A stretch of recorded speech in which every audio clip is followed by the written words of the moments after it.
வணக்கம். இதுதான் எங்க குலதெய்வம் மாணிக்கக்குத்து ஐயனார். பக்கத்துல இருக்கிறவங்க பூர்ணகலா, புஷ்பகலா. இந்த கோவில்ல ஆனி மாதத்துல கோவில் திருவிழா மிக சிறப்பா நடைபெறும்.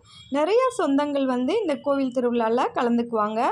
நாங்க சுவாமிக்கு ஐயனாருக்கு பட்டு வேஷ்டி, பட்டு துண்டு, பூர்ணகலா, புஷ்பகலாவுக்கு பட்டு சேலைகள் வாங்கி கொண்டு போய் வச்சு பொங்கல் வச்சு நாங்கள் சாமி கும்பிட்டுட்டு வருவோம். ஆனி மாதத்தில் இந்த கோவிலில் திருவிழா மிக விசேஷமாக சிறப்பாக நடைபெறும். இங்கே நிறைய தெய்வங்கள் இருக்காங்க.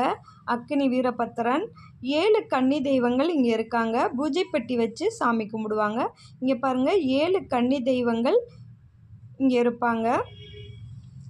ஆனி மாதத்தில் நல்ல விசேஷமாக இங்கே கோவில் திருவிழா சிறப்பாக நடைபெறும். கோவில் நல்ல பெரிய கோவில். நிறையா பேர் தங்கிக்குவாங்க, தங்கி சாமி கும்பிடுவாங்க. நம்ம எல்லாருக்குமே குலதெய்வம் தாங்க ஃபஸ்ட்டு. நம்ம எந்த ஒரு கோவிலுக்கு போனாலும் நம்ம குலதெய்வத்தை வழிபட்டுட்டு தான் அடுத்த கோயிலுக்கு நம்ம சாமி கும்பிடுவோம். நம்ம குலதெய்வத்தை ஃபஸ்ட்டு வணங்கிட்டு தான் நம்ம எல்லா கோவிலுக்குமே போவோம். நம்ம குலதெய்வம்ன்றது நமக்கு மிகவும் முக்கியமானது.